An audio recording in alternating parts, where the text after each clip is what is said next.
The Island Radio Players are proud to present Robert Louis Stevenson's greatest adventure, Treasure Island. With a cast of 13 actors, Treasure Island is filled with adventure and mystery that will be sure to put you on the edge of your seat. And now, turn up your radio, grab some snacks, sit back and enjoy the Island Radio Players presentation of Robert Louis Stevenson's Treasure Island.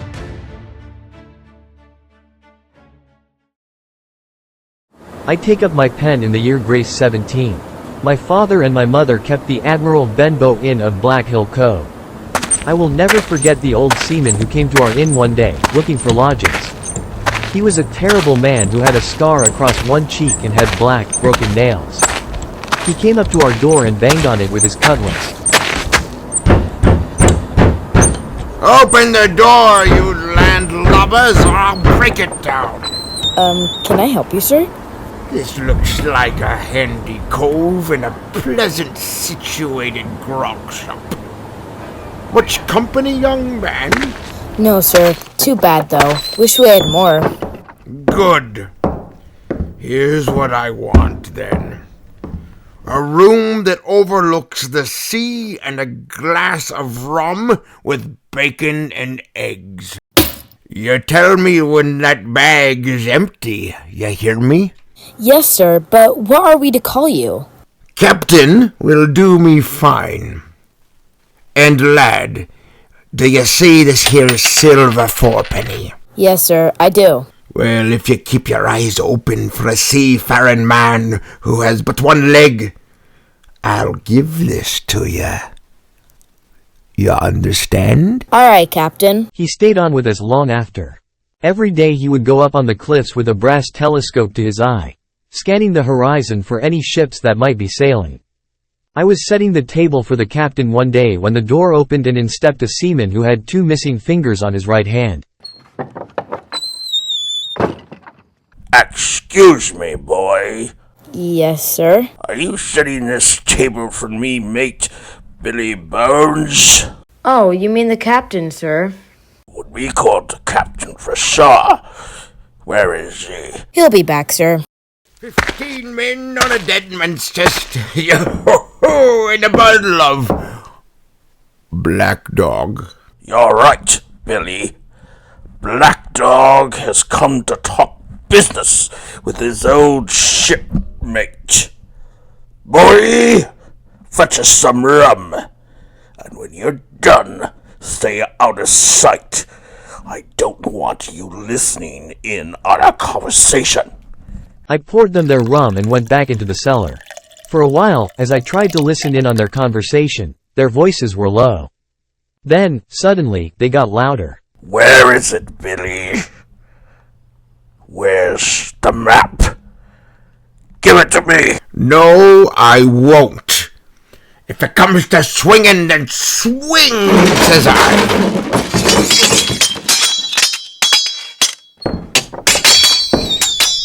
Don't ever come back here, Black Dog.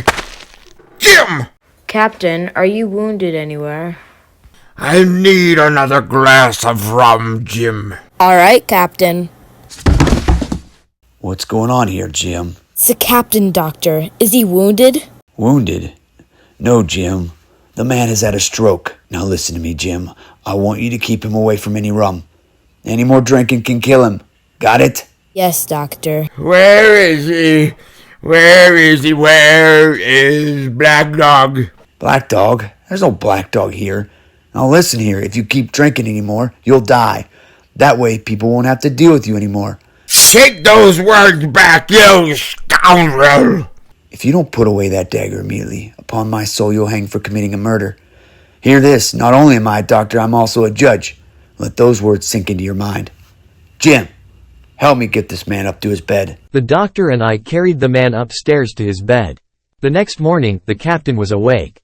Jim, would you do me a favor, please? Would you get me a glass of rum?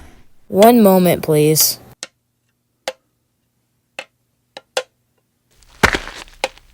Is there anybody nearby that can tell me where I am? I have lost my sight and cannot seem to know where I am. Sir, you are in front of the Admiral Benbow Inn at Black Hill Cove. What do you want? Do you know if there is a man staying here by the name of Billy Bones? Yes, sir, but we call him the captain. Oh, good. Will you give me your hand, kind young fellow, and lead me to him? Yes, sir.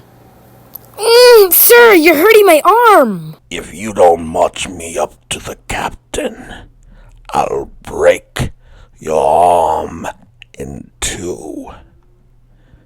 Now, when I am in view of him, you are to say to him, I've got a friend for you, Billy.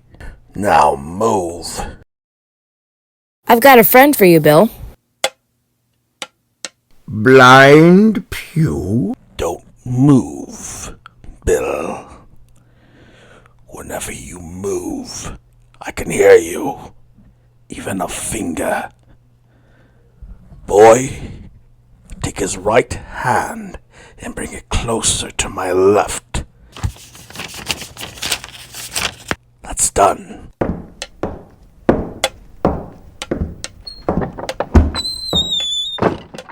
What is it, Captain? What did he give you? It's the black spot, Jim. It's a call to the grave. You have until 10 tonight. 10 o'clock. We'll beat 'em to it.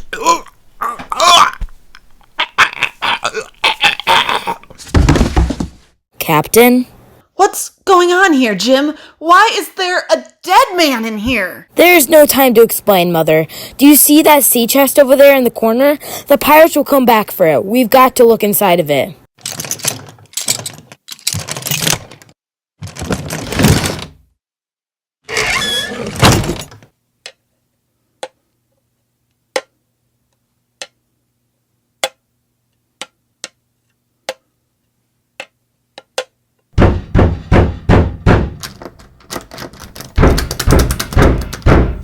Mother, we've got to go. I've got what I want. And I have what those fools should have paid me. Then let's go. Jim, you take the money and go. I feel like I'm going to faint. Break down the door, lads, and search the place.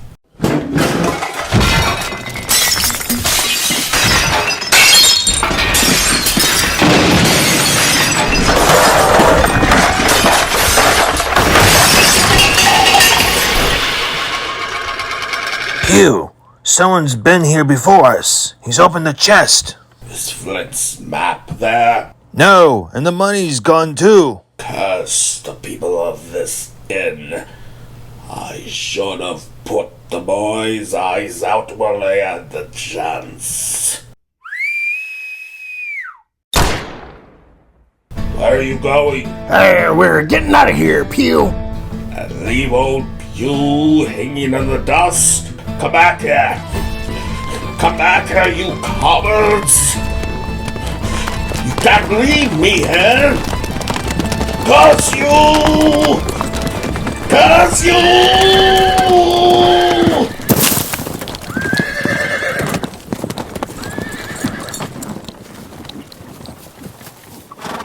Mr. Dance, it's me, Jim. Don't shoot. Well, Jim, Mrs. Hawkins. Well, what have we here? Okay, I won't open it until I'm safe with Dr. Livesey. Then I'll take you to them, Jim. Them? Mr. Dance? Who's the other one? Squire Trelawney, he can be trusted too. Come along then, Jim.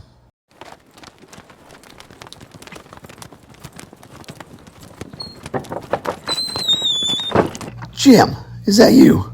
What happened? Pirates raided our inn, looking for this packet. It's made of oilskin. Squire's gonna want to see this. Come in, Jim. Come in. Well, Doctor, who was at the front door? Who's this? Yeah, Jim Hawkins, and he has something that he wants to show us. This oilskin packet. Well then, let's have at it. That looks like a map. It's a map of an island. Bulk of treasure here, Spyglass Hill, These markings look like pointers to the treasure itself. Livesey, you will give up on your practice immediately. In 2 weeks, 1 week, 10 days, I will have a ship purchased, outfitted, and waiting in Bristol Harbor. You will be the ship's doctor, and I will be the admiral, and young Jim here, he's going to be our cabin boy. Look, Squire, I'll go along with you on your plan. Look, it's just one person I'm afraid of, though. And who's that, Doctor? Name him, sir. It's you. You blabber too much. Now, none of us must breathe a word of what we have discovered here. No one. Livesey, I swear that I shall never say anything about this map. I will keep my lips sealed. Well, here we are, Jim. Bristol. Now, do you see that tall ship out in the harbor? That is the Hispaniola, the finest ship in all of Bristol. I have a message for Long John Silver at the sign of the Spyglass Inn. Here you are. Be off with you now. I'm looking for Mr. Silver, sir. Do you know who he is? He's sitting at that table over in the corner. Thank you, sir. Mr. Silver, sir? That's my name, lad. And who might you be? Jim Hawkins. I have a message for you from Squire. Oh, I see that you'll be our new cabin boy. Pleased I am to meet you, Jim Hawkins. Pieces of 8. Stand by to go about. And here's my parrot, Captain Flint. She can smell that we're going on a treasure hunt. That man. I've seen him before. It's Black Dog. Stop him. After him, Harry. Don't let him out of your sight. Now, Jim, what did you say his name was? Black Dog, sir. Oh, yes, I remember now. He used to accompany a blind man, too. His name was Pew. Blind Pew. That's right. You're smart as paint, Jim. Well, if the Squire wants us on board by noon today, then we best be going. By noon, the sails had unfurled and the Hispaniola glided out of the harbor. We were on our way to an island full of treasure. But my appetite got the best of me. I went down to the apple barrel one night, only to find there were only a few left. I climbed inside and, as I was about to climb out again, I heard voices coming down the ladder. One of them was Long John Silver. Now, when I say the word, we'll hold everyone hostage. I just heard that we're after treasure on some island. And by thunder, we'll have it. The voices continued until someone from up on deck shouted, "Land ho!" Now tell me, has anyone spotted this island before? I have, sir. This place was once crawling with pirates looking for this treasure that we're after. Mates, it's been a hot day. Going ashore will not hurt anyone. A half an hour before sunset, I will fire the evening gun. We set out in the longboats. I was in one of the longboats that was far ahead of Silver's longboat. When we reached the shore, I quickly got out and ran into the nearest thicket. I didn't stop until I was out of sight. Then I heard voices again. Once again, Silver's voice was heard. It's because I think gold dust of you, Tom Morgan. John Silver, you tell me now. Who was that? You mean that scream? Oh, that I reckon will be Alan. Alan. You got Alan killed. Rest his soul for a true seaman. As for you, Barbecue, you are no longer a mate of mine anymore. Good riddance. The brave seaman turned his back on Silver for 1 minute before Silver grabbed a branch above him and hurled his crutch at Tom Morgan. It whistled through the air and struck the poor seaman right between the shoulder blades. Tom gave a short gasp and fell. In a moment, Silver was on top of him, burying his blade deep into Tom's back. Then he gave a sharp whistle. I turned and ran, not realizing where I was going. Suddenly, I stopped, hearing a twig snap. I looked around me, drawing my pistol and cocking it. I took a step forward, when all of a sudden, the wildest-looking man jumped down in front of me, cocking his head from side to side and looking me up and down. He circled around me until he was in front of me again. Oh, don't shoot me, young man. I'm poor Ben Gunn. I haven't seen a man for 3 whole years. Were you shipwrecked? No, young man. Left by myself on this very island. I've been eating berries and cheese. Goat cheese, mostly. What do you call yourself, young man? Jim Hawkins. Jim. Do you have any cheese with you? I'm afraid I don't. Oh, that's a pity. Now tell me this. That isn't Flint's ship now, is it? No, Flint is dead, but there are still some of his crewmates on board. Don't tell me. Is it a man with one leg, Jim? Yes, his name is Long John Silver. Aye, Silver. That were his name, to be sure. What's that? They've begun to fight. Come on. No, Ben Gunn must be off at once. But I have a little boat under the White Rock that I made with my own 2 hands. You'll need it. Goodbye, Jim. I found my way to the stockade, where I saw the Union Jack flying high above the roof. Dr. Squire, don't shoot me. It's me, Jim Hawkins. Jim, my boy, where have you been? I relayed my adventure with Ben Gunn. But then, early one morning, someone was yelling, Flag a truce! Flag a truce! Halt. Tell us who you are, or we'll shoot you where you stand. It's me, Squire, Captain Silver, come to make terms. Captain Silver! Oh, yes. My ship's cook. Well, if you want to say something, better say it. Very well, Captain Smollett. Here it goes. We want the treasure map and the treasure. Are you done, Silver? Yes, sir. Now, Silver, listen to me. You can't have the treasure or the treasure map. I'll manage to put you all in irons and have you stand on trial in England. Do you understand me, Silver? You just go right on laughing, but you haven't heard the last of me. Silver grumbled as he hobbled off into the nearest thicket. Suddenly, a few minutes later, pirates were shouting and climbing over the stockade walls. Some carried cutlasses and daggers in their teeth, while others carried muskets over their shoulders. The scene was chaotic. Several of Silver's men fell with bullet and sword wounds. Finally, the rest of the pirates retreated back into the jungle. Not a sound was heard that night as I slipped out and down to Ben Gunn's boat. I rowed out to the Hispaniola and climbed on board. I had 2 pistols with me just in case. I heard 2 men fighting below deck and then someone screamed. For a moment, all was still. Then footsteps were heard on the stairs coming up from the cabin. Israel Hands appeared and was startled to find me standing there. Good evening, Mr. Hands. I'll be taking over this ship for a while, so please kindly address me as captain. Very well, Captain. As you please. I started turning the ship around, but then, suddenly, the ship hit a sandbar, lurching her to one side. All at once, a dagger came whizzing by me and sliced into the helm. Israel Hands was coming toward me and grabbed the dagger out of the wheel. Then he drunkenly staggered after me while I shimmied up the ropes that led to the lookout at the top. Behind me, Israel Hands scurried after me, dagger in between his teeth. I finally reached the lookout at the top. Take another step towards me, Mr. Hands, and I'll shoot you. I loaded both of my pistols in. As soon as Israel Hands was in front of me, he swung his dagger at me. The dagger sunk deep into the top layer of my skin of my left shoulder. In that very moment, both pistols fired. Israel Hands clawed at his face as he staggered backward. He tumbled and fell headlong down into the sea below. I grabbed the dagger with my right hand and pulled it out, sending it clattering down to the deck below. I have to get back to my friends. I found my way back to the stockade.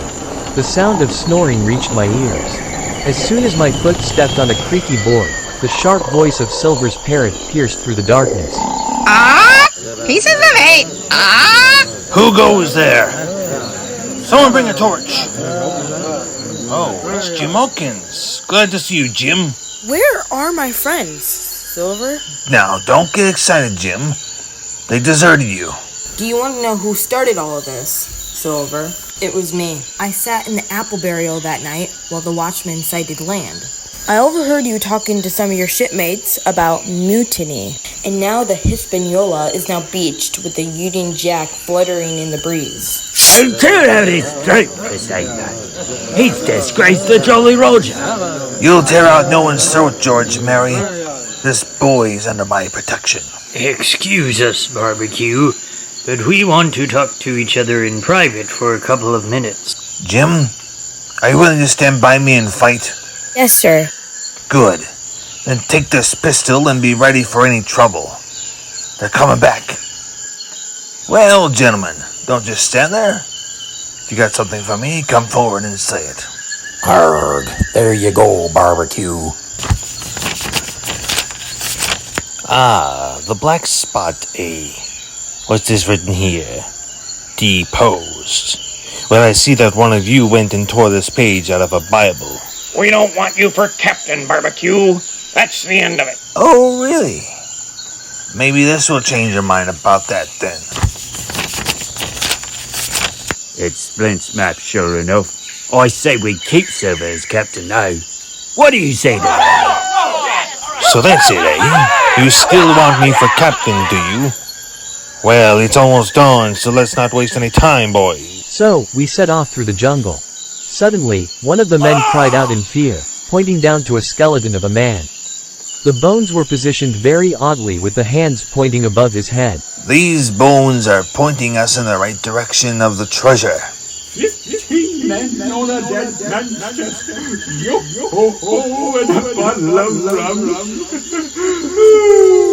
Down in the grog, down in the grog. Go get the rum, Darby. Bruh, what was that? It sounded like a ghost. I feel like I know that voice anywhere. By the powers, that was Ben Gunn's voice. Before us, in a clearing, there was a great excavation. Wooden boards lay here and there. On one board was written the name, Walrus, the name of Flint's ship. The treasure was gone. Several of Silver's men jumped into the hole and started pawing at the dirt. Then Silver spoke. Dig away, my lads. I wonder if you won't find any Spanish doubloons in there. Spanish doubloons? Silver knew it all along. Silver is to blame for this. Attack them!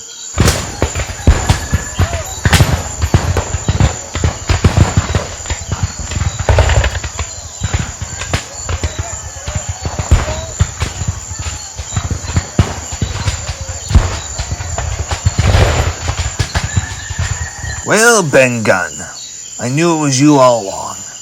And what a pleasant surprise to see you here, Doctor, Squire. Where's the captain? Well, he's wounded, but he seems to be recovering. Doctor, where's the treasure? Ben Gunn will show you. Come with me. We followed Ben Gunn, the doctor, and the squire to a cave. Next to a fire sat Captain Smollett with an arm in a sling. In the corner of the cave, shining brightly by the glow of the firelight, sat mounds and mounds of gold coins, gold bars, and treasure from time before. Ben Gunn spoke up. I took the liberty of digging up this gold that was hidden on this island for so long, and I brought it here with my own hands. The next few days, I had the task of sorting out the gold and lugging it down to the boats that would then carry it out to the Hispaniola. But one night, Long John Silver disappeared with some of the money. No one knew where he went. Ben Gunn, on the other hand, went and used up the money he had for himself. As for me, I returned to the Admiral Benbow Inn and continued to run it by myself. On certain nights, though, when the waves would hit the cliffs, I would hear the sharp voice of Silver's parrot still crying out in my ear. Ah! Pieces of eight! Pieces of eight! Pieces of eight! Ah!